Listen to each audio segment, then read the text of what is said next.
Sharing and grouping story problems. Okay, we're going to review just really quickly last week's lesson. Now, there's two ways to look at a division problem when you're looking at whole numbers. There are sharing problems And grouping. Okay, in both of these problems, 15 is how many you're starting with. So that number is always going to basically represent the same thing. In a sharing problem, we know how many groups there are. So as you can see here, there are 3 groups.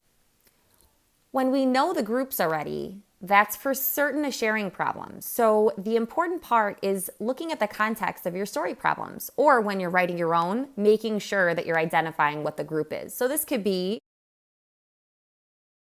tables. The list goes on and on. So really you just want to think about, are you trying to determine how many are in each group, or are you trying to determine the groups? Tables.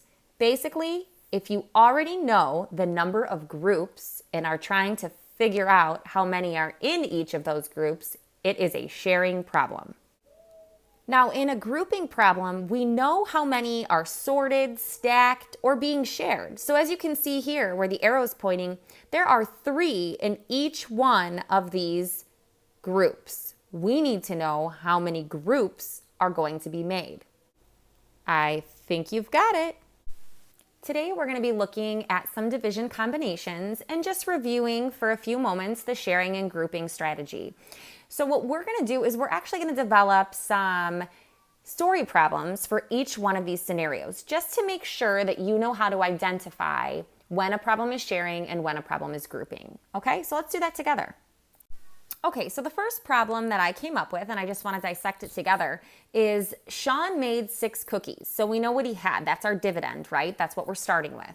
He gave them to 3 sisters of his, okay? So he has 3 sisters, so that's where the 3 is.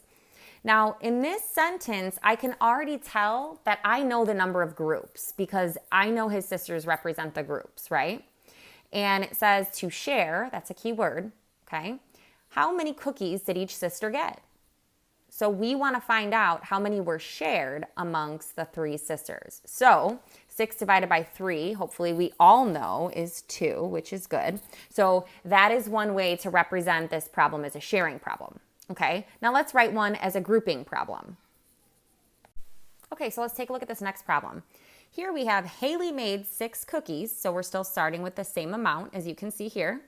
She put them in sacks, which are basically bags of 3.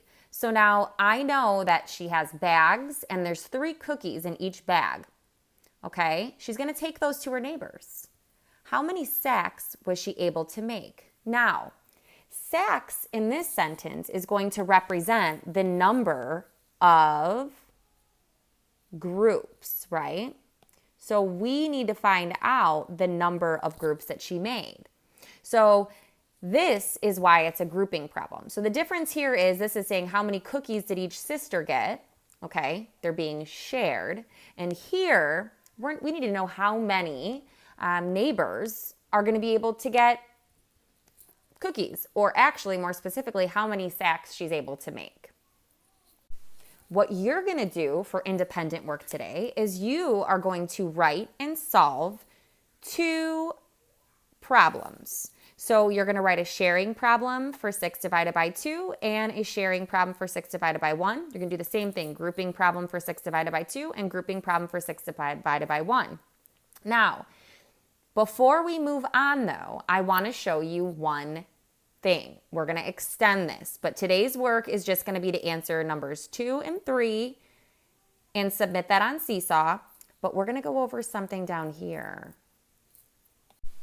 I'd like to draw your attention to 6 divided by 1/2.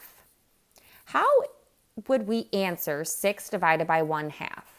I want you to think about it for a second. Pause and jot down your answer. Okay, did you think of your answer? Were you thinking that 6 divided by 1/2 would be the same as 6 divided by 2 maybe? Or were you thinking the answer would be something a little bit different? Let's chat about it. Now is going to be the time you want to make sure you have your math journal or a piece of paper to write on because you're going to be taking some notes. So if you didn't have it earlier, go ahead and get it now. Okay, so let's take a look at this problem. We have 6 divided by 1/2, and I put the story in context for you so that it's easier to understand and visualize. So I have Sarah has 6 cookies. She breaks them in half because she wants to share them with her cousins that are coming over later. How many cookie halves does she have? Okay, so started with the 6 cookies. So here this picture represents my 6 cookies, right? And she's dividing them in half. So in the story context, when I say she breaks them in half, it makes it a little bit easier to visualize, right? So I'm just going to zoom in here and I'm going to go ahead and I'm going to break these cookies in half. I don't want my pen so thick. Okay, so check it out. I'm going to break each of these delicious cookies, missing the chocolate chips though, in half. Okay, so I broke them in half, right?